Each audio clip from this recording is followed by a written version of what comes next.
सभी को मेरा सादर प्रणाम। मेरा नाम है प्रियंका, पढ़ा रही हूँ आपको लाइफ साइंसेस और स्वागत करती हूँ आप सभी का हमारे यूट्यूब चैनल गुरु मंत्रा शिक्षा का ग्रंथ में। तो देखिए, एक्सक्रीटरी सिस्टम पार्ट 1 में मैंने आपको बेसिक्स के बारे में बता दिया था। ये एक्सक्रीटरी सिस्टम पार्ट 2 है जिसमें मैं आपको यूरिन फॉर्मेशन के बारे में बताऊंगी। हार्मोन्स किस तरह से अपना काम करते हैं वो आप जानेंगे। काउंटर करंट मैकेनिज्म के बारे में भी जानेंगे। लेकिन काउंटर करंट मैकेनिज्म का डिपेंड करता है कि आपका पहले जो यूरिन फॉर्मेशन है, हार्मोनल रेगुलेशन है, अगर वो लिमिटेड टाइम में जो है वो कंप्लीट हो जाता है तो उसके बाद हम काउंटर करंट मैकेनिज्म भी डेफिनेटली पढ़ेंगे। लेकिन अगर बहुत लंबा वीडियो चला जाएगा तो फिर हम उसको नेक्स्ट में कवर कर लेंगे। थोड़ा जानेंगे, थोड़ा नेक्स्ट में कवर कर लेंगे। देखिए, मेनली आप यूरिन फॉर्मेशन में जैसे आपका क्या आता है, ग्लोमेरुलर फिल्ट्रेशन आता है, फिर उसके फिल्ट्रेट रेट के बारे में आप जानते हैं, फिर ट्यूबुलर में रीअब्जॉर्प्शन कैसे होता है, फिर आपके हार्मोन्स जो हैं वो कैसे काम करते हैं, यही सब हम पढ़ने वाले हैं। तो चलिए स्टार्ट करते हैं यूरिन फॉर्मेशन से। हम जानते हैं कि हमने एक एक पढ़ा था कि ये वाला हिस्सा किससे बना है, ऑफरेंट आर्ट्रियोल्स, और ये हैं आपके कैपिलरीज, और फिर ये इधर से इफरेंट आर्ट्रियोल्स की फॉर्म में जाते हैं। इफरेंट आर्ट्रियोल्स ज्वाइन करते हैं टू फॉर्म वेन्यूल्स। ओके, फिर आपके पास इंटरलोबुलर वीन्स बनेंगी, आर्क्वेट वीन्स बनेंगी, इंटरलोबर वीन्स बनेंगी। आपने पढ़ा होगा ये सब, मैंने आपको प्रीवियस लेक्चर में भी ये सब बताया था।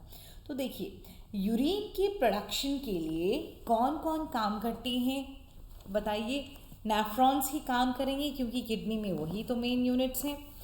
नेफ्रॉन और कलेक्टिंग डक्ट में 3 प्रोसेसेस रहते हैं। ग्लोमेरुलर फिल्ट्रेशन, देखिए ये लिखा है फिल्ट्रेशन, फिर रीअब्सॉर्प्शन रहेगा ट्यूब्यूल में, ये जो आपका इससे आगे पूरा ट्यूब्यूल वाला हिस्सा चलेगा। यूरिनरी एक्सक्रीशन लिखा है, लेकिन ये बोमेन कैप्सूल के बाद आपका distal convoluted tubule, loop of Henley and पहले तो प्रॉक्सिमल कॉन्वोल्यूटेड ट्यूब्यूल होता है, फिर लूप ऑफ हेनली होता है, और फिर डिस्टल कॉन्वोल्यूटेड ट्यूब्यूल होता है। ठीक है, फिर देखिए ग्लोमेरुलर फिल्ट्रेशन जो है वो कहाँ होता है। फिल्ट्रेशन जो है वो सबसे पहले आपके पास होता है रीनल कैप्सूल, जिसको रीनल कैप्सूल में कहाँ होता है, रीनल कैप्सूल में होता है। ट्यूबुलर रीअब्सॉर्प्शन जो है वो कहाँ होता है, रीअब्सॉर्प्शन आपका रीनल ट्यूब्यूल में रहेगा। ठीक है, और फिर सिक्रीशन जो होता है वो पूरे रीनल ट्यूब्यूल में चलता है। रीअब्सॉर्प्शन और सिक्रीशन जो है वो पूरे रीनल ट्यूब्यूल में और कलेक्टिंग डक्ट में जो है वो चलता है। चलिए सबसे पहले बात करते हैं ग्लोमेरुलर फिल्ट्रेशन की। तो इन कैपिलरी ये अफरेंट आर्ट्रियोल्स ब्लड लेके आएंगे, ठीक है, और वही ब्लड को जो है वो यहाँ पे क्या किया जाएगा, फिल्ट्रेट किया जाएगा। अब उस ब्लड का फिल्ट्रेशन क्यों कहा, दरअसल ब्लड में मैक्सिमम अमाउंट होता है ब्लड प्लाज्मा का, ठीक है, तो वो पूरा जो है वो फिल्ट्रेट किया जाएगा। लेकिन फिल्ट्रेशन में आपका ना कोई प्रोटीन्स यहाँ आएगी, मतलब ये जो आपका बोमेन कैप्सूल है जिसको हम ग्लोमेरुलर कैप्सूल या रीनल कैप्सूल भी बोल देते हैं, यहाँ पे कोई भी प्रोटीन्स या कोई भी जो आपका आपका सेल्स हैं वो कोई भी यहाँ नहीं पास करेंगी।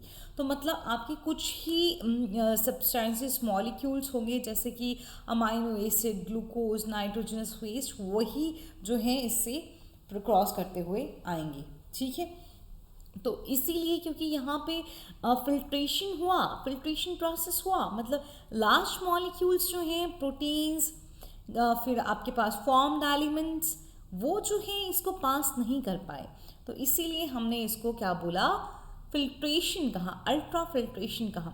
जो फिल्टर्ड फ्लूइड होगा उसको हम ग्लोमेरुलर फिल्ट्रेट भी कहते हैं, वो अब यहाँ आ जाएगा, इसमें कहाँ आ जाएगा, चलिए यहाँ रीनल ट्यूब्यूल में आ जाएगा, और उसमें कोई भी आपको प्रोटीन्स या सेल्स देखने को नहीं मिलेंगी। और फिल्ट्रेबिलिटी जो रहेगा वो डिपेंड करता है कि उन सॉल्यूट्स का साइज़ कितना है। ठीक है, अगर हम डेली, देखिए हैरान होंगे आप, पर डेली बेसिस पे बात करें तो अडल्ट मेल्स में 180 लीटर्स, हाउ मच, 180 लीटर्स जो है वो ग्लोमेरुलर फिल्ट्रेट रहता है। तो मैम उतना तो हम टॉयलेट नहीं जाते हैं, उतना तो हम यूरिनेट नहीं करते हैं। तो देखिए आपका क्वेश्चन के लिए आंसर ये है कि 99, दूसरा स्टेप क्या है, रीएब्जॉर्प्शन। तो 99% का रीएब्जॉर्प्शन हो जाता है। अब 180 लीटर्स अगर फिल्ट्रेट हुआ भी है, 99 का जो है वो रीएब्जॉर्प्शन हो चुका है, तो 1 to 1.5 लीटर्स ही है जो as a urine excrete out होता है। ठीक है, और जो फ्लूइड फिल्टर्ड करता है रीनल कैप्सूल, वो बहुत ज़्यादा होता है। ठीक है, रीनल कैप्सूल में जो आएगा आपका फ्लूइड फिल्टर्ड, वो बहुत ज़्यादा होता है as compare to other capillaries of the body. क्योंकि ग्लोमेरुलर कैपिलरी, इसके 3 रीज़न रहते हैं मेनली। क्योंकि ग्लोमेरुलर कैपिलरीज का जो सरफेस एरिया है फिल्ट्रेशन के लिए वो ज़्यादा होता है, और फिल्ट्रेशन मेम्ब्रेन जो है यहाँ वो थिन और पोरस होती है, और ग्लोमेरुलर कैपिलरी का ब्लड प्रेशर भी हाई रहता है क्योंकि इफरेंट आर्ट्रियोल जो हैं वो छोटे डायमीटर के रहते हैं देन अफरेंट आर्ट्रियोल, तो यहाँ पे ब्लड प्रेशर जो है वो कंपैरेटिवली हाई रहता है। अगर हम बात करते हैं ग्लोमेरुलर फिल्ट्रेशन रेट की, देखिए इतना तो क्या किसको कहेंगे, जितने भी हमारी दोनों किडनीज में रीनल कैप्सूल पाए जा रहे हैं, 1 मिनट में वो कितना फिल्ट्रेट फॉर्म करते हैं उसी को हम ग्लोमेरुलर फिल्ट्रेशन रेट कहते हैं। अगर क्या कहा मैंने, 180 लीटर्स पर डे होता है, मतलब 1 मिनट में 125 ml का फिल्ट्रेशन हो रहा है, 1 घंटे में 7.5 लीटर्स का फिल्ट्रेट आ रहा है, और 1 दिन में 180 का आ रहा है। अब बात करनी है मुझे नेट फिल्ट्रेशन रेट की।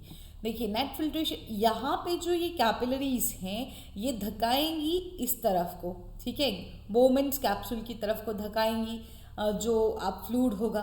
ठीक, लेकिन बोमेन कैप्सूल में ऑलरेडी कुछ फ्लूइड होगा जो इसके अपोजिट फोर्स लगाएगा। उसके साथ ही जो यहाँ पे ग्लोमेरुलस में जो ब्लड आया है उसमें कुछ सेल्स भी हैं और साथ में प्रोटीन्स भी हैं, तो वो ऑस्मोटिक प्रेशर क्रिएट करेंगी। ठीक, तो ये तो आपका रीएब्जॉर्प्शन में आप पढ़ेंगे, ये मैं आपको समझाने की कोशिश कर रही हूँ कि नेट फिल्ट्रेशन रेट कैसे निकाला जाता है। तो नेट फिल्ट्रेशन रेट के लिए क्या किया जाएगा, पहले तो देखिए ग्लोमेरुलर फिल्ट्रेशन रेट जो है वो नेट फिल्ट्रेशन रेट और glomerular capillary filtration coefficient decide करता है। ग्लोमेरुलर फिल्ट्रेशन रेट को कौन डिसाइड करता है, एक तो नेट फिल्ट्रेशन रेट, दूसरा ग्लोमेरुलर कैपिलरी फिल्ट्रेशन कॉफिशिएंट क्या है। तो पहले समझते हैं कि नेट फिल्ट्रेशन रेट जो है वो कैसे निकाला जाता है। देखिए इसके लिए 3 जो हैं वो रहते हैं रिस्पॉन्सिबल। एक आपका आ गया HP stands for glomerular hydrostatic pressure. HPACS जो है ये आपका कैप्सुलर हाइड्रोस्टैटिक प्रेशर है, ऑस्मोटिक प्रेशर आपकी ग्लोमेरुलस में ही है। ठीक है, तो ये जो हाइड्रोस्टैटिक प्रेशर ग्लोमेरुलर कैपिलरीज में होगा ये फ्लूइड को बोमेन कैप्सूल की तरफ को धकाएगा, लेकिन वो जो कैप्सूल है उसमें ऑलरेडी कुछ फ्लूइड प्रेजेंट होगा तो वो उसके अगेंस्ट प्रेशर लगाएगा। ऑस्मोटिक जो सॉल्यूट होंगे, जैसे कि हमारे पास प्रोटीन्स हैं, सेल्स हैं, तो वो क्या करेंगी, वो उस फ्लूइड में ऑस्मोटिक प्रेशर क्रिएट करेंगी। ठीक, अब ऑस्मोटिक प्रेशर भी जो है वो भी क्या करेगा, वो इसके अगेंस्ट कि बोमेन कैप्सूल की तरफ नहीं जाना है, उसी के अगेंस्ट काम करेगा। तो ये दोनों फोर्सेस मिलके एक जैसा काम कर रही हैं, तो ये हमारे पास कैप्सुलर जो हाइड्रोस्टैटिक प्रेशर है वो 15 है, ऑस्मोटिक प्रेशर जो ग्लोमेरुलस में है वो 30 है, लेकिन हाइड्रोस्टैटिक प्रेशर जो ग्लोमेरुलस में है वो 55 है। तो ये दोनों मिलके 45 होते हैं और ये 55 होता है, तो अल्टीमेटली हमारे पास 10 mmHg जो है वो आंसर आता है। तो नेट फिल्ट्रेशन रेट जो है वो 10 mmHg होता है। समझ के कंफ्यूज तो नहीं है आप। ठीक है, तो फोर्स जो फेवर कर रही है फिल्ट्रेशन को ग्लोमेरुलर हाइड्रोस्टैटिक प्रेशर है और वो 55 mg होता है। समझ के, दो फोर्सेस जो हैं अपोज कर रही हैं, टोटल 45 mmHg बन रही हैं, तो नेट डिफरेंस जो फेवर करेगा फिल्ट्रेशन को वो आपके पास 10 mmHg आ जाता है।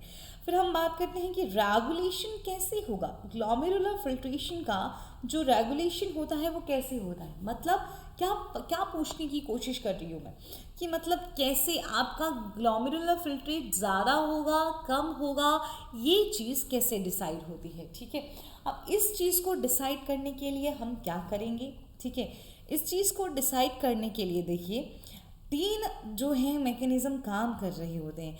कम हो जाए तो ज़्यादा कैसे करना है, ज़्यादा हो जाए तो कम कैसे करना है, और बॉडी में बैलेंस कैसे मेंटेन करना है, इसके लिए तीन फैक्टर्स काम करते हैं।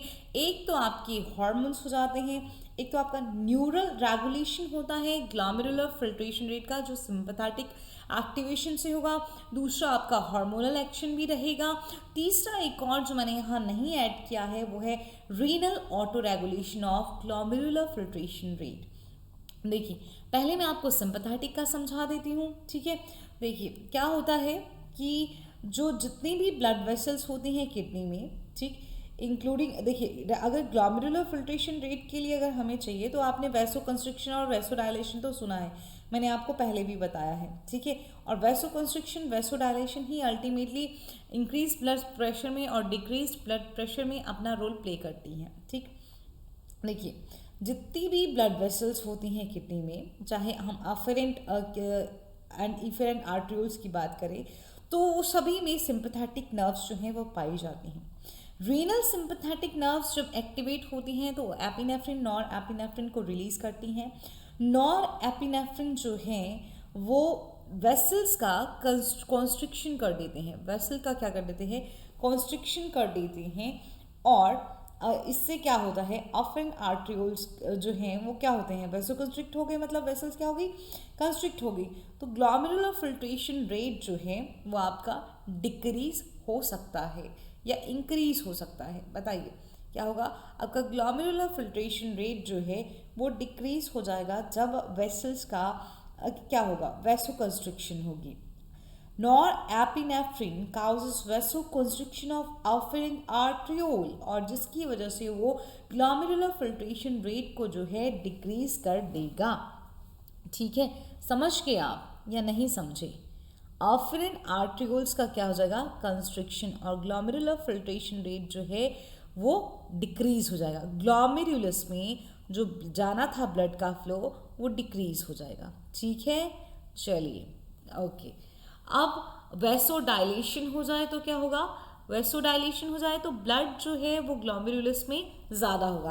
अफेरेंट आर्टरियोल का अगर वैसो डायलेशन हो जाए, ठीक, वैसो कंस्ट्रिक्शन ना हो, वैसो डायलेशन हो तो क्या हो जाएगा, इंक्रीज हो जाएगा ब्लड फ्लो। ठीक है, चलिए फिर रीनल ऑटो रेगुलेशन का पहले बता दूं, हार्मोनल के बताने से पहले मैं आपको रीनल ऑटो रेगुलेशन और ग्लोमेरुलर फिल्ट्रेशन का बता देती हूँ। ठीक है, किडनीज में खुद भी कैपेबिलिटी होती है, रीनल मतलब वो खुद करेगा, ऑटो रेगुलेटेड होगा, तो किडनीज में खुद भी कैपेबिलिटी होती है कि वो ग्लोमेरुलर फिल्ट्रेशन रेट को रेगुलेट कर सकती हैं। ठीक है, मतलब वो खुद भी इतने काबिल होती हैं, लेकिन कैसे? ठीक, इसके लिए उनमें क्या होता है, दो मैकेनिज्म होते हैं। एक होता है आपका मायोजेनिक कॉन्स्ट्रिक्शन, क्या होता है, एक आपका मायोजेनिक कॉन्स्ट्रिक्शन होता है, और दूसरा ट्यूब्यूलो ग्लोमेरुलर फीडबैक होता है। ठीक है, क्या होता है, ट्यूब्यूलो ग्लोमेरुलर फीडबैक होता है। ठीक, चलिए तो मायोजेनिक कॉन्स्ट्रिक्शन में क्या होगा, देखिए मायोजेनिक जैसे नाम इंडिकेट कर रहा है, मायोजेनिक जो आपका कॉन्स्ट्रिक्शन होगा ये कुछ सेल्स होते हैं, ये कुछ स्मूथ मसल सेल्स होती हैं जो सेंस कर सकती हैं और रिस्पॉन्ड कर सकती हैं इंक्रीज आर्टेरियल प्रेशर को।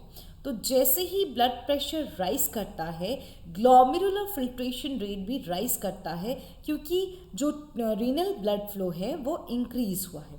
जबकि क्या होता है कि अगर ब्लड प्रेशर इंक्रीज हुआ, सुनिए ध्यान से, अगर ब्लड प्रेशर इंक्रीज हुआ तो अफेरेंट आर्टरियोल स्ट्रेच कर जाते हैं, और जब अफेरेंट आर्टरियोल स्ट्रेच करते हैं उन्हीं के आसपास स्मूथ मसल्स हैं, तो उसके रिस्पॉन्स में स्मूथ मसल फाइबर जो हैं वो अफेरेंट आर्टरियोल को कॉन्ट्रैक्ट कर देते हैं, और जब अफेरेंट आर्टरियोल कॉन्ट्रैक्ट हो गए तो अफेरेंट आर्टरियोल का ल्यूमेन जो है वो नैरो हो जाएगा, और इसी के बदले में ब्लड फ्लो जो है वो कम हो जाएगा। अगर इससे उल्टा हो, आर्टरियल ब्लड प्रेशर जो है अगर वो गिर जाए तो स्मूथ मसल्स जो हैं वो रिलैक्स करती हैं, और जिसकी वजह से अफेरेंट आर्टरियोल वेंट्रिकल्स जो हैं वो डायलेट हो जाते हैं और ग्लोमेरुलस की तरफ को, रीनल की तरफ को ब्लड फ्लो जो है वो इंक्रीज होता है, जिसकी वजह से ग्लोमेरुलर फिल्ट्रेशन रेट भी इंक्रीज होता है। तो ये एक हो गया आपका मायोजेनिक कंस्ट्रक्शन वाला। दूसरा मैंने कहा था कि ट्यूब्यूलो ग्लोमेरुलर फीडबैक होता है, ठीक। इस फंक्शन को परफॉर्म करने के लिए किडनीज जो हैं वो सोडियम क्लोराइड कॉन्सेंट्रेशन में चेंजेस से को लिंक करती हैं, ठीक है। मतलब ये मैकेनिज्म जो है ये लिंक्ड होता है क्लोराइड सोडियम क्लोराइड कॉन्सेंट्रेशन से। ट्यूब्यूलो ग्लोमेरुलर फीडबैक जो है वो सोडियम क्लोराइड कॉन्सेंट्रेशन से क्या है, ये लिंक्ड है, ठीक है। तो इसमें क्या होगा, ध्यान से सुनिएगा। आपके पास कुछ सेंसर सेल्स होती हैं। अगर आपने पिछला वीडियो नहीं देखा है तो ज़रूर देखिए, जिसमें मैंने मेंशन किया है कि मैक्यूला डेंसा क्या होती हैं। तो एक कुछ सेंसर सेल्स होंगी, स्पेशलाइज्ड सेल्स मैक्यूला डेंसा, जो क्या करेंगी, सोडियम क्लोराइड की कॉन्सेंट्रेशन को डिस्टल टिब्यूल में सेंस कर लेंगी। अगर डिस्टल टिब्यूल में सोडियम क्लोराइड का कॉन्सेंट्रेशन ज़्यादा है तो इसका मतलब है ग्लोमेरुलर फिल्ट्रेशन रेट ज़्यादा है। अगर कम है, सोडियम क्लोराइड का कॉन्सेंट्रेशन कम है, तो इसका मतलब होता है कि ग्लोमेरुलर फिल्ट्रेशन रेट कम है। तो मैक्यूला डेंसा क्या करती हैं, अगर डिक्रीज सोडियम क्लोराइड कॉन्सेंट्रेशन है तो मैक्यूला डेंसा जो है उसको सेंस करके काउस करेंगी अफरेंट आर्ट्रियोल का डायलेशन, ठीक है। अब अफरेंट आर्ट्रियोल का डायलेशन होगा तो ब्लड फ्लो जो है रीनल में इंक्रीज करेगा और अल्टीमेटली ग्लोमेरुलर फिल्ट्रेशन रेट जो है वो नॉर्मल हो जाएगा, ठीक है। थर्ड हमारे पास आता है थर्ड पाथवे जिससे हम ग्लोमेरुलर फिल्ट्रेशन रेट को कंट्रोल कर सकते हैं, वो है आपका हार्मोनल रेगुलेशन। तो देखिए बहुत सारे वेज होते हैं हार्मोन जो है वो रेगुलेट कर सकता है।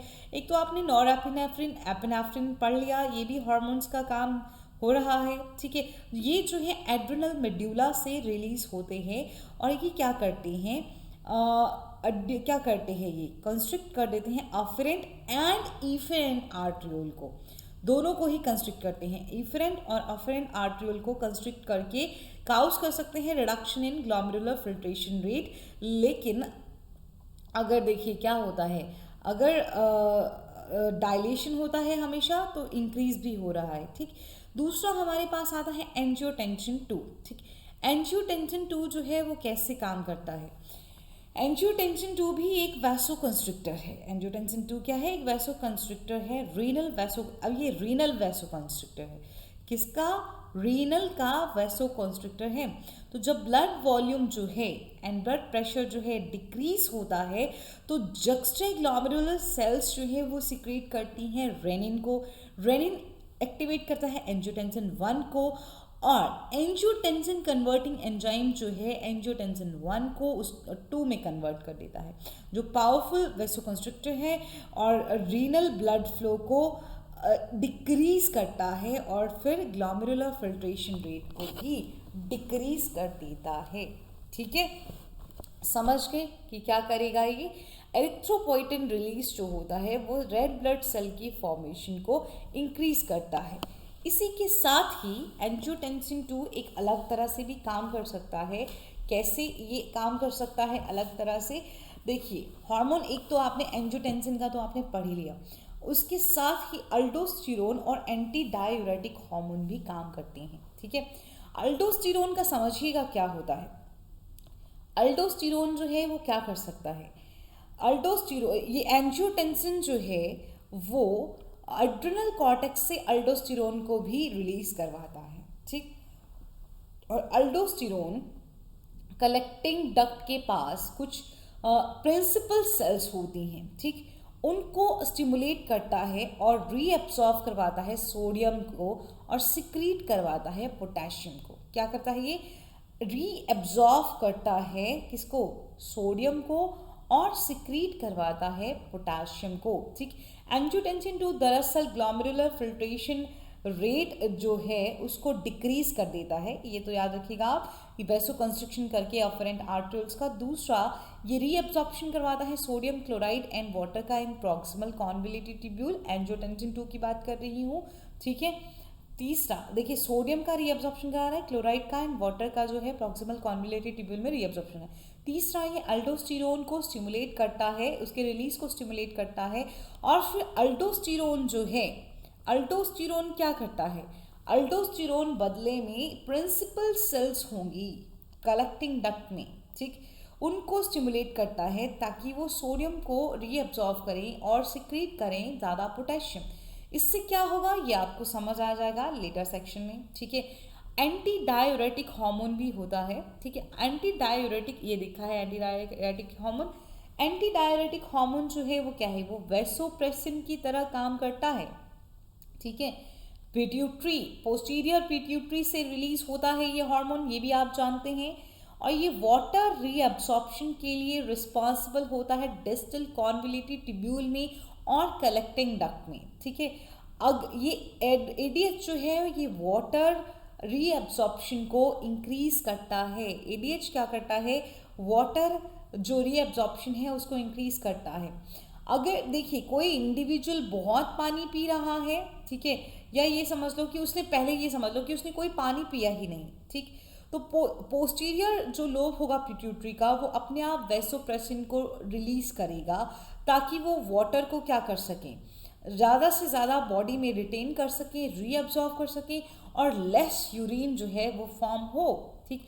तो ये डायूरेसिस होता है, यूरिनेशन, तो एंटी डायूरेटिक की तरह काम कर रहा है। दूसरी तरफ अगर किसी इंडिविजुअल ने पानी पिया है तो उसमें जो है हमें क्या नहीं देखने को मिलेगा, एडीएच इतना ज़्यादा रिलीज नहीं देखने को मिलेगा और उस केस में ज़्यादा वाटर जो है वो एक्सक्रीट आउट हो जाता है, ठीक है। एडीएच एग्जैक्टली काम कैसे करता है, एक्चुअली इसके कुछ रिसेप्टर्स होते हैं जो बेसोलेटरल मेम्ब्रेन होती है सेल की, उस पे पाए जाते हैं distal convoluted and collecting tubule में, ठीक है, डिस्टल कॉन्वोल्यूटेड ट्यूब्यूल में और कलेक्टिंग ट्यूब्यूल में। अब जब एडीएच बाइंड करता है रिसेप्टर से तो साइक्लिक एएमपी जो है वो एक्टिवेट होता है, जो सेकेंडरी मैसेंजर की तरह काम करता है। ये साइक्लिक एएमपी जो है, जब एडीएच आया साइक्लिक एएमपी जो है वो एक्टिवेट हुआ, वो एक्वापोरिन्स जो है वो मेम्ब्रेन में इंसर्ट कर देता है। अब एक्वापोरिन्स इंसर्ट हो गए तो पानी जो है वो क्या करेगा, इसकी वजह से क्या होगा, मेम्ब्रेन जो है वो क्या कर देगी, ये पहले हमने क्या पढ़ा, साइक्लिक एएमपी इंक्रीज कर देगा इंसर्शन ऑफ वाटर एक्वापोरिंट, मतलब water channel aquaporin into the membrane. अब ये मेम्ब्रेन जो है ये इम्पर्मिएबल हो जाएगी वाटर के लिए in the absence of ADH, ठीक। एडीएच है तो क्या है, एडीएच है तो परमिएबल है, नहीं है तो इम्पर्मिएबल है, ठीक। अगर किसी ने पानी नहीं पिया है, ठीक है, तो क्या होगा, अगर किसी ने पानी नहीं पिया है, ठीक, इंडिविजुअल ने पानी नहीं पिया है तो पिट्यूटरी एडीएच रिलीज करेगी जो ज़्यादा से ज़्यादा वाटर का रीअब्सॉर्प्शन करवाएगा, ठीक है, ज़्यादा से ज़्यादा वाटर का रीअब्सॉर्प्शन करवाएगा, ठीक। एडीएच जो है वो क्या करता है, क्या समझे आप कि एडीएच जो है वो एब्सेंस ऑफ एडीएच में मेम्ब्रेन जो है वाटर के लिए इम्पर्मिएबल रहेगी, ये भी याद रखना, ठीक है। जब इंसर्शन हो जाता है एक्वापोरिन 2 का तो मेम्ब्रेन जो है वो परमिएबल हो जाती है वाटर के लिए। वाटर सेल के थ्रू जो है एग्जिट करता है, ठीक, और क्या करेगा, water exit from the cell through an open water channel permanently position at the basolateral border और उसके बाद ब्लड में एंटर कर जाएगा और इसी को हम क्या बोलते हैं कि वाटर जो है वो रीएब्सॉर्ब हो गया। मतलब बेसोलेटरल मेम्ब्रेन पे जो एक्वापोरिन्स बने वो किसके लिए, ब्लड में जाने के लिए बने, ठीक है। तो ब्लड एक्वापोरिन्स एडीएच की प्रेजेंस में जो है वो आएंगे तो वाटर रीएब्सॉर्ब होगा। अगर एडीएच नहीं है तो एक्वापोरिन्स नहीं होंगे, वाटर जो है वो रीएब्सॉर्ब नहीं होगा। इसके साथ ही आप एक एट्रियल नाइट्रोयूरेटिक पेप्टाइड भी पढ़ते हैं, ठीक है। हालांकि ये सब चीज़ें मुझे आपको रीअब्सॉर्प्शन के बाद ही बतानी चाहिए थी, लेकिन मैं ग्लोमेरुलर फिल्ट्रेशन रेट की बात बता रही थी और उसके साथ साथ मैं रीअब्सॉर्प्शन के बारे में भी आपको बताने लग गई, ठीक है। एट्रियल नाइट्रोयूरेटिक पेप्टाइड जो है वो भी आप याद रखेंगे। अब ये क्या करता है, एक ब्लड फ्लो में जब इंक्रीज होता है तो हार्ट का जो एट्रियम है वो एट्रियल नाइट्रोयूरेटिक पेप्टाइड को रिलीज करता है। अब ये पेप्टाइड जो है वैसोडाइलेशन करते हैं, ब्लड वेसल्स का डायलेशन करते हैं। ठीक, अब वैसोडाइलेशन किया तो मैम उससे तो ब्लड फ्लो इंक्रीज होता है। देखिए वैसोडाइलेशन जब आपके पास ग्लोमेरुलस के पास हो रहा है तो वहाँ डायलेट हो रही है तो फटाफट ग्लोमेरुलस में बहुत सारा जो है वो ब्लड आ रहा है। लेकिन यहाँ पे जो ये पेप्टाइड है ये वैसोडाइलेशन करता है, dilation of blood vessels, and they're decrease the blood pressure. क्या डिक्रीज हुआ? ब्लड प्रेशर हुआ। अब अगर इस पेप्टाइड का लेवल इंक्रीज करता है तो ये इनहिबिट कर सकता है सोडियम एंड वाटर का reabsorption by the tubule and specially collecting duct में। एट्रियल नाइट्रोयूरेटिक पेप्टाइड जो है वो सोडियम और वाटर का रीअब्जॉर्प्शन को रोक सकता है, स्पेशली किसमें? कलेक्टिंग डक्ट में। और डिक्रीज सोडियम और वाटर रीअब्जॉर्प्शन जो है वो यूरिनरी एक्सक्रीशन को इंक्रीज करते हैं। ठीक है, decrease sodium and water reabsorption जो है वो इंक्रीज करेंगे यूरिनरी एक्सक्रीशन को, जो ब्लड वॉल्यूम के नॉर्मल होने में फिर हेल्प करता है। ठीक है, चलिए आपको रीअब्जॉर्प्शन के, देखिए ये आप नेट फिल्ट्रेशन रेट समझ चुके हैं, रीअब्जॉर्प्शन के बारे में बताती हूँ ताकि साथ ही साथ आप सारे जो भी आपने हार्मोन्स पढ़े उनका रोल भी आप समझ जाएं। ठीक है, तो चलिए रीअब्जॉर्प्शन के बारे में समझते हैं। तो सबसे ज़्यादा जो आपका रीअब्जॉर्प्शन होता है वो कहाँ पे शुरू होता है? सबसे ज़्यादा आपका ट्यूबुलर, देखिए ट्यूबुलर रीअब्जॉर्प्शन की बात करते हैं तो ये आपके ट्यूब्यूल्स रहेंगे। बहुत ही ज़्यादा सेलेक्टिव प्रोसेस होता है। ठीक, फ्लूइड में जो रीनल ट्यूब्यूल में जो फ्लूइड आया था उसमें ना सिर्फ आपके इम्पॉर्टेंट जो आपके सिर्फ वेस्ट नहीं गया था, कुछ असेंशियल सब्सटेंसेस भी चले गए थे। अब ज़्यादातर वो असेंशियल सब्सटेंसेस को रीअब्सॉर्ब कर दिया जाता है। ठीक है, जिसमें आपके ये सारे glucose, amino acids, different ions सब कुछ होते हैं। अब आप बोलते हैं कि रीअब्सॉर्प्शन क्या है? ठीक है, अगर आप टर्म समझना चाहें कि रीअब्सॉर्प्शन क्या है तो रीअब्सॉर्प्शन का मतलब है कि ट्यूबुलर फ्लूइड से वापस से जो मटेरियल्स हैं वो ब्लड स्ट्रीम में चले जाएंगे। ट्यूबुलर से इससे कहाँ चले जाएंगे? वापस से ब्लड स्ट्रीम में चले जाएंगे। तो ये हुआ रीअब्सॉर्प्शन। ठीक है, तो देखिए अब ये जितने भी असेंशियल सब्सटेंसेस है जो फिल्टर हो गए थे वो वापस से ही चले जाएंगे, उसी को हम ट्यूबुलर रीअब्सॉर्प्शन बोल देंगे। ये आपके नेफ्रॉन और कलेक्टिंग डक्ट का सेकंड बेसिक फंक्शन होता है। ठीक है, छोटा सा ही परसेंटेज जो है जाता है भले ही इसमें, लेकिन उसको भी क्या कर लिया जाता है? रीअब्सॉर्ब कर लिया जाता है, क्योंकि ये हमारी बॉडी के लिए ज़रूरी होते हैं। ठीक है, अब इनमें से देखिए आप जानते हैं 125 ml जो फ्लूइड है वो फिल्टर होता है, लेकिन उसमें से 124 ml जो है वो रीअब्सॉर्ब कर लिया जाता है। ठीक है, तो जितनी भी सब्सटेंसेस यहाँ से फिल्टर होते हैं उनका एक ट्रांसपोर्ट मैक्सिमम होता है। अब ये ट्रांसपोर्ट मैक्सिमम क्या है? तो जो मैक्सिमम अमाउंट किसी सब्सटेंस का रीअब्सॉर्ब होगा पर यूनिट टाइम में उसको ट्रांसपोर्ट मैक्सिमम कहा जाएगा। ठीक है, जो आपके जो मैक्सिमम यहाँ से जो पूरा आपका जो भी सब्सटेंसेस गए थे जिनका मैक्सिमम जितना भी रीअब्सॉर्ब कर पाएंगे उसको ट्रांसपोर्ट मैक्सिमम कहेंगे। तो सोडियम के अलावा जितने भी एक्टिवली रीअब्सॉर्ब सब्सटेंसेस हैं उनका एक ट्रांसपोर्ट मैक्सिमम होता है। सॉल्यूट्स को एक्टिवली और पैसिवली दोनों से ही हम रीअब्सॉर्ब कर पाएंगे। एक्टिव जो है वो सेकेंडरी एक्टिव ट्रांसपोर्ट भी रहेगा और प्राइमरी एक्टिव ट्रांसपोर्ट भी रहेगा। Primary active transport mainly ATP को ही हाइड्रोलाइज करके उसका एनर्जी मिलेगा, लेकिन सेकेंडरी एक्टिव ट्रांसपोर्ट में आयंस इलेक्ट्रोकेमिकल ग्रेडियंट की स्टोर्ड एनर्जी को जो है वो यूज़ किया जाता है। एक और बात, रीअब्सॉर्प्शन जो है वो पैरासेलुलर भी हो सकता है और ट्रांससेलुलर भी हो सकता है। अब पैरासेलुलर और ट्रांससेलुलर का मतलब क्या है कि पैरासेलुलर कब होता है? जब एक सेल से दूसरे सेल में नहीं जा रहा है, उन सेल्स के बीच से होके जो है निकल रहा है और ब्लड में पहुंच रहा है, तो पैरासेलुलर हो गया। ट्रांससेलुलर कब कहेंगे? जब दो सेल हैं और दो सेल के बीच से होके जा रहा है और फिर ब्लड में पहुंच रहा है तो उसको हम ट्रांससेलुलर बोल देते हैं।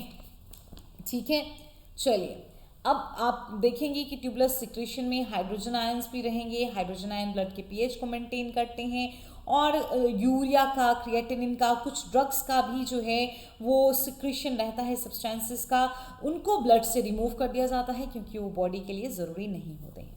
तो सिक्रेशन की बात करते हैं और रीअब्जॉर्प्शन की बात करते हैं। प्रॉक्सिमल कॉन्वोल्यूटेड ट्यूब्यूल में किस किस का रीअब्जॉर्प्शन रहेगा, ठीक है। तो देखिए, लार्जेस्ट अमाउंट जो सॉल्यूट का और आपके वाटर का रीअब्जॉर्ब होता है कहीं ना कहीं वो यहाँ पे होता है। 65% जो सोडियम होगा, क्लोराइड, बाइकार्बोनेट, पोटेशियम और जितने भी आपके ग्लूकोज, अमाइनो एसिड्स ये हैं, ये प्रॉक्सिमल कॉन्वोल्यूटेड ट्यूब्यूल से जो हैं वो रीअब्जॉर्ब कर लिए जाते हैं, ठीक है। क्योंकि रीअब्जॉर्प्शन जो है वो सॉल्यूट का वो एक ऑस्मोटिक ग्रेडियंट जो है, आपको पता है ना, सॉल्यूट जब रीअब्जॉर्ब होंगे तो ऑस्मोटिक प्रेशर बनाते हैं। ऑस्मोटिक प्रेशर इंक्रीज होता है तो जिस तरफ को ऑस्मोटिक प्रेशर है उस तरफ को वाटर मूव करता है, तो उसी के साथ ही बहुत सारा वाटर भी जो है ऑस्मोसिस के थ्रू चला जाएगा। तो वाटर जो रीअब्जॉर्ब होता है विथ सॉल्यूट, है ना, in tubular fluid is termed obligatory water reabsorption, ठीक है। तो ट्यूब्यूल से जो वाटर जो भी रीअब्जॉर्ब होगा सॉल्यूट की वजह से, उसको हम क्या बोल देंगे, obligatory water reabsorption. Proximal tubule जो है वो एक इम्पॉर्टेंट साइट है, यहाँ पे कुछ ऑर्गेनिक एसिड्स को भी सिक्रेट किया जाता है, बाइल सॉल्ट्स को, कुछ ऐसे ड्रग्स भी सिक्रेट किए जाते हैं जो हमारी बॉडी में सही नहीं होते बॉडी के लिए, तो उनको बॉडी यहाँ से निकाल दिया जाता है, उनका रीअब्जॉर्प्शन नहीं होगा। फिर बात आती है लूप ऑफ हेनले के रीअब्जॉर्प्शन की। तो रीअब्जॉर्प्शन जो लूप ऑफ हेनले में रहता है, 3 इसके हिस्से होते हैं मेनली।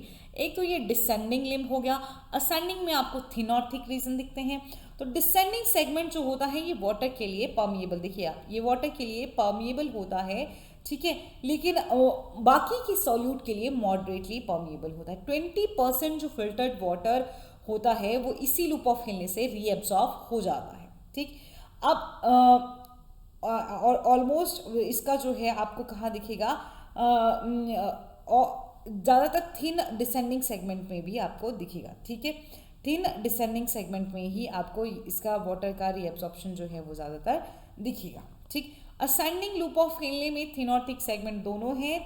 जो असेंडिंग थिन वाला जो हिस्सा है ना, उसमें बहुत कम रीअब्जॉर्प्टिव कैपेसिटी होती है थिक के कंपैरिजन में। जो थिक वाला हिस्सा, थिन वाला हिस्सा इतना नहीं कर पाता, थिक वाला जो हिस्सा है उस पर ज़्यादातर सोडियम पोटेशियम आयंस जो हैं वो रीअब्सॉर्ब किए जाते हैं, ठीक है। और देखिए कुछ आपके ज़्यादातर जो है वो यहाँ किए गए, थिन वाले हिस्से में इतने नहीं होते हैं। आपके 25% filter loads of sodium chloride potassium जो हैं वो रीअब्सॉर्ब होते हैं लूप ऑफ हेनले में, but mainly thick ascending segment में, ठीक। बाकी के कैल्शियम बाइकार्बोनेट, मैग्नीशियम आयन भी यहाँ पे रीअब्सॉर्ब होते हैं। अब यहाँ बात करते हैं प्रॉक्सिमल कॉन्वोल्यूटेड ट्यूब्यूल में किसकी, रीअब्सॉर्प्शन की।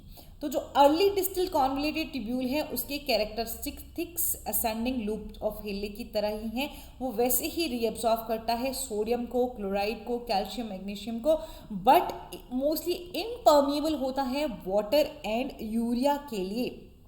नॉर्मली हम देखते हैं तो जो distal, late distal convoluted tubule है और ये कलेक्टिंग डक्ट है, तो इसमें 2 तरह की सेल्स पाई जाती हैं, प्रिंसिपल सेल्स एंड इंटरकेलेटेड सेल्स। देखिए मैंने कहा था कि अल्डोस्टेरोन क्या करवा सकता है ना, तो प्रिंसिपल सेल्स जो हैं वो रीअब्सॉर्ब करेंगी सोडियम को फ्रॉम द ल्यूमेन, ये ल्यूमेन है, ठीक है, और यहाँ से वो सोडियम को रीअब्सॉर्ब करेंगी, और लेकिन यहाँ पे पोटाशियम को सिक्रीट करेंगी, ठीक है।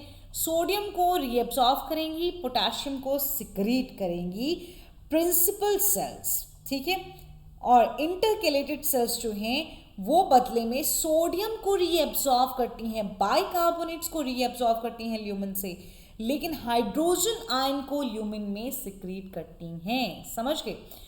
अब बताइए क्या कहा मैंने, प्रिंसिपल सेल्स जो हैं वो सोडियम को, प्रिंसिपल सेल्स जो हैं क्या करती हैं, वो क्या करती हैं, सोडियम को ल्यूमेन से रीअब्सॉर्ब करती हैं, पोटेशियम को ल्यूमेन में डालती हैं, लेकिन इंटरकेलेटेड सेल्स जो हैं वो पोटेशियम और बाइकार्बोनेट्स को ल्यूमेन से लेती हैं, हाइड्रोजन आयन को इनके ल्यूमेन में डाल देती हैं, ठीक है। अब जो परमिएबिलिटी होता है लेट डिस्टल कॉन्वोल्यूटेड ट्यूब्यूल का, और जो ये आपकी कॉर्टिकल रीजन वाली कलेक्टिंग डक्ट है वो एंटी डायरेटिक हार्मोन के कंट्रोल में ही है। हाई लेवल रहेगा एडीएच का, तो ये सेगमेंट किसके लिए, वाटर के लिए परमिएबल रहेंगे। अब आपको पता है क्यों। एडीएच जो है वो क्या करेगा, साइक्लिक एएमपी को एक्टिवेट करेगा, जो एक्वापोरिन्स को एक्टिवेट करेंगे, और फिर वाटर चैनल यहाँ बनेंगे और रीअब्जॉर्प्शन वाटर का ज़्यादा रहेगा। लेकिन अगर एडीएच नहीं है तो ये दोनों रीजन जो है वाटर के लिए इम्पर्मिएबल रहते हैं। ठीक है, ये जो है ये कैरेक्टरिस्टिक्स जो है वो कॉन्सेंट्रेशन ऑफ यूरिन और उसके डाइल्यूशन के लिए इम्पॉर्टेंट होता है। ठीक, रीअब्जॉर्प्शन जो वाटर और यूरिया का रहता है वो जो मेड्यूला की तरफ को जो आपकी कलेक्टिंग डक्ट है उसमें ज़्यादा रहता है। ठीक है, और रीअब्जॉर्प्शन ऑफ वाटर जो है कैसे कंट्रोल में होता है एडीएच की, आप ये भी समझ के। ठीक है, और ये आपके सिक्रीशन रहेगा यहाँ हाइड्रोजन आयन का, आप ये भी समझ के। तो आपको क्लियर हो गया है कि मेडुलरी कलेक्टिंग डक्ट जो है वहाँ रीअब्जॉर्प्शन रहता है यूरिया सोडियम का, सिक्रीशन रहता है हाइड्रोजन आयन का, रीअब्जॉर्प्शन ऑफ वाटर जो है वो आपकी किसके कंट्रोल में है, आपके एडीएच के कंट्रोल में है। अब आप लेट डिस्टल कॉन्वोल्यूटेड ट्यूब्यूल में भी समझ गए और कॉर्टिकल कनेक्टिंग डक्ट का भी समझ गए कि वहाँ पे प्रिंसिपल सेल्स सोडियम को रीअब्सॉर्ब करेंगी, इंटरकेलेटेड सेल पोटेशियम और बाइकार्बोनेट्स को रीअब्सॉर्ब करेंगी, लेकिन प्रिंसिपल सेल पोटेशियम ल्यूमेन में डालेंगी और इंटरकेलेटेड सेल हाइड्रोजन को ल्यूमेन में डालेंगी। अर्ली जो आपका डिस्टल कॉन्वोल्यूटेड ट्यूब्यूल है उसमें sodium chloride calcium magnesium in सबका रीअब्सॉर्प्शन है, और सेम रीअब्जॉर्प्शन आपको लूप ऑफ हेनले में देखने को मिलता है। लूप ऑफ हेनले भी हाइड्रोजन आयन को असेंडिंग जो थिक सेगमेंट है वो डाल सकता है हाइड्रोजन आयन को इसमें, और डिसेंडिंग लूप ऑफ हेनले में रीअब्जॉर्प्शन रहेगा वाटर यूरिया और सोडियम का। प्रॉक्सिमल में आप देख सकते हैं कि यहाँ किसका रहता है, सोडियम कार्बोनेट्स व पोटेशियम ग्लूकोज अमाइनो एसिड्स का, वाटर का, और हाइड्रोजन आयन यूरिया और क्रिएटिनिन का यहाँ सिक्रेशन रहेगा। तो ये सब आपको क्लियर है। हार्मोनल रोल जो है वो भी आपको क्लियर है। ठीक है, लेकिन अब इसके बाद एक और एट्रियल नाइट्रोयूरेटिक का भी आपको पता है, तो ऑस्मोलैरिटी की बात भी आपको बता दी जाए। किडनी जो है वो ब्लड वॉल्यूम को क्या कर सकती हैं, एडजस्ट कर सकती हैं वाटर को क्या करके, कंजर्व करके या फिर एलिमिनेट करके। ठीक है, ब्लड वॉल्यूम अगर इंक्रीज होता है तो ब्लड प्रेशर जो है वो क्या हो जाएगा, an increase in blood volume increases blood pressure, decrease in blood volume decrease blood pressure. और किडनी हेल्प करती हैं इस ब्लड प्रेशर को रेगुलेट करने में, कैसे, रेनिन एंजियोटेंसिन मैकेनिज्म से। किडनी का ऑस्मोलैरिटी जो है वो 3 मिली ऑस्मो पर लीटर जो है वो यूजुअली रहता है। यूरिन का ट्रांसपोर्टेशन और स्टोरेज एलिमिनेशन बहुत बेसिक चीज़ जो आप समझते हैं कि देखिए यूरिन का ट्रांसपोर्टेशन कैसे होगा, 1 to 1.5 लीटर जो है पर डे एवरेज जो है यूरिनेट किया जाता है, जिसमें 25 to 30 ग्राम आपको यूरिया भी देखने को मिलेगा। कलेक्टिंग डक्ट में जाएगा जो पेल्विस को भेजेगा, पेल्विस से यूरेटर होंगे, यूरेटर जो है यूरिनरी ब्लैडर में इसको स्टोर करेंगे। यूरेटर पे जो है वो एक मिक्ट्यूरेशन रिफ्लेक्स रहता है, जैसे जैसे यूरेटर नहीं यूरिनरी ब्लैडर में, यूरिनरी ब्लैडर जो है वो फुल होता रहता है, तो यूरिनरी ब्लैडर की वॉल पे जो हैं वो कुछ रिसेप्टर्स होते हैं जो सिग्नल भेजेंगे। ठीक है, और ये सिग्नल कहाँ से होते हुए जाएगा, सेंसरी स्ट्रेस रिसेप्टर्स हैं जो नर्व इम्पल्सेस भेजेंगे स्पाइनल कॉर्ड को, और वो इम्पल्सेस जो हैं जो मिक्ट्यूरेशन आपका सेंटर है, ठीक, मिक्ट्यूरेशन सेंटर पे जो है वहाँ जाती हैं और ट्रिगर करती हैं नर्वस रिफ्लेक्स, जिसको मिक्ट्यूरेशन रिफ्लेक्स कहा जाता है। जब भी 200 से 400 ml के बीच में यूरिनरी ब्लैडर फिल हो गया है तो तभी हमारे सेंसरी स्ट्रेस रिसेप्टर जो हैं वो क्या कर देते हैं, एक्टिवेट हो जाते हैं। ठीक, अब इससे आगे कि यूरिन का पूरा कॉन्सेंट्रेटेड वो कैसे बनेगा, कैसे आपका, देखिए ये नेट फिल्ट्रेशन रेट आप समझ गए, हार्मोनल एक्शन आप समझ गए।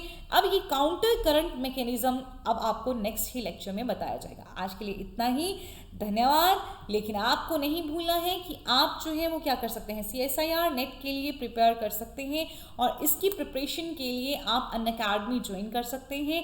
अनअकैडमी के लिए जो जो आपको पेड क्लासेस हैं, मतलब जितना आपको फ़ी देना है आपकी स्क्रीन्स पे है। इसके लिए आप 10% ऑफ ले सकते हैं नेहा तनीजा मैम का रेफरल कोड यूज़ करके, जो कि है नेहा। आप जाइए वहाँ उनको फॉलो करिए। देखिए मैंने कहा था कि काउंटर करंट मैकेनिज्म नहीं हो पाएगा, तो मैं आपको नेक्स्ट ज़रूर बताऊंगी, ठीक है। नेक्स्ट लेक्चर के लिए वेट करिएगा। उम्मीद करती हूँ आज आपको हर बात जो है बहुत अच्छे से समझ आ गई है। हमारा चैनल भी सब्सक्राइब कर लीजिए, जहाँ आप कहीं और हमें फॉलो करना चाहते हैं तो वहाँ भी आप हमको फॉलो कर सकते हैं। थैंक यू, अपना ध्यान रखिए, धन्यवाद।